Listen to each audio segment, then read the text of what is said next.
نحمده ونصلي على رسوله الكريم اما بعد فاعوذ بالله من الشيطان الرجيم بسم الله الرحمن الرحيم رب اشرح لي صدري ويسر لي امري واحلل عقدة من لساني يفقهوا قولي۔ جب دم گھٹنے لگے تو سیدنا یونس علیہ السلام کو یاد کر لیا کرے۔ کیا آپ کا دم گھٹتا ہے یا کبھی آپ گھبراہٹ سے غمزدہ ہو گئے ہیں یا تھک گئے ہیں کبھی، تو پھر آپ سیدنا یونس علیہ السلام کو یاد کریں، اپنے غم سے اٹھ جائیں گے انشاءاللہ تعالیٰ۔ اللہ تعالیٰ آپ کو ان گھبراہٹ سے بچا لے گا کہ جیسے اللہ تعالیٰ نے مچھلی والے کو بچایا تھا۔ مچھلی کے پیٹ کی 3 تہوں کے اندر سیدنا یونس علیہ السلام زندہ تھے۔ کتنا غم تھا، کیونکہ خالق نے پکڑا تھا، مالک نے پکڑا تھا۔ مچھلی کے پیٹ کے اندر اسی نے پہنچایا تھا۔ کسی انسان کی فکر، کسی انسان کا غم یونس علیہ السلام کے برابر نہیں ہو سکتا۔ آپ اپنے آپ کو مچھلی کی پیٹ میں تصور کریں، دیکھیں سانس آتی ہے، کتنا دم گھٹے گا، لیکن زندگی ہے نا، اس زندگی میں یونس علیہ السلام اللہ تعالیٰ کی طرف رجوع کر رہے ہیں۔ کتنا اندھیرا تھا، سمندر کا اندھیرا، رات کا اندھیرا اور مچھلی کے اندر کا اندھیرا۔ کتنی بدقسمت زندگی ہوتی اگر وہ اب بھی مچھلی کے پیٹ میں رہ جاتے۔ اندھیرے میں، مایوسی میں جب بھی انسان کا دم گھٹتا ہے، جب بھی ان کا بھی دم گھٹا تو انہوں نے اپنے تمام غموں کا معاملہ جو ہے وہ اللہ تعالیٰ کے سامنے رکھ دیا۔ تو اسی طرح اگر زندگی میں کبھی بھی کسی انسان کا دم گھٹے، کوئی بھی انسان غمزدہ ہو، تو اپنے رب کی طرف رجوع کریں، اپنا ہر معاملہ اللہ کے سامنے رکھیں ان الفاظ میں، لا الہ الا انت سبحانک انی کنت من الظالمین۔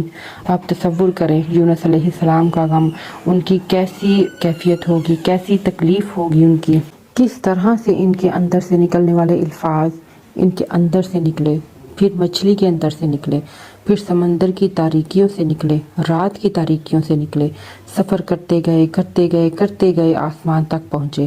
پہلے آسمان پر، دوسرے، تیسرے، چوتھے، 5ویں، 6، پھر 7ویں آسمان تک گئے، پھر عرش تک پہنچ گئے۔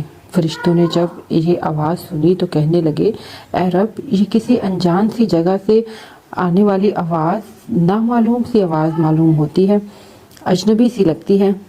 پھر رب تک وہ جب آواز پہنچی تو رب نے سن لیا، ہر کام جو ہے وہ رب کے حوالے کر دیا، رب کارساز بن گیا، رب وکیل بن گیا۔ تو رب نے مچھلی کو حکم دیا، مچھلی نے اچانک سے یونس علیہ السلام کو زمین پر آ پلٹا اور مالک کی توجہ ہو گئی۔ پھر اسی الحفیظ نے مچھلی کے پیٹ سے نکال دیا، انہیں کدو کا درخت عطا کیا۔ اور اس طرح زندگی میں ہم سب مچھلی والے کی طرح ہیں۔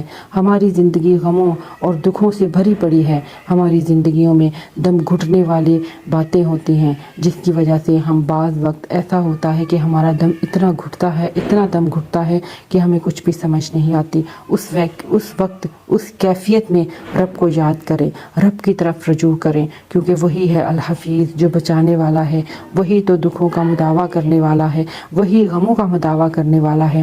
اور پھر ہم نے اپنے دکھوں سے، اپنے غموں سے اسی طرح بچنا ہے، صرف یہ کلمات ادا کریں، صرف الحفیظ ہی ہمیں بچا سکتا ہے۔ اللہ سے دعا ہے کہ اللہ تعالیٰ ہم سب کو ہمارے دکھوں غموں میں ہمارا حامی و ناصر بن جائے۔ اور دعا کر لیجئے، دعا بہت ہی بہترین طریقہ ہے، بہت ہی بہترین ذریعہ ہے۔ اپنے آپ کو اللہ کے سامنے جھکا دیجئے، گڑ گڑا کر، رو کے، اپنی غلطیوں کا اقرار کر کے، اپنے جو ظلم اپنے آپ پر کیے ہیں ان کو دکھا کے اللہ کی طرف رجوع کر لیجئے۔ تمام جو ہے زندگی سکون سے گزرے گی، تمام زندگی آسان ہو جائے گی انشاءاللہ تعالی۔ وما علینا الا البلاغ المبین وما توفیق الا باللہ۔ سبحانک اللہم وبحمدک، نشہد ان لا الہ الا انت، نستغفرک ونتوب الیک۔ السلام علیکم ورحمۃ اللہ وبرکاتہ۔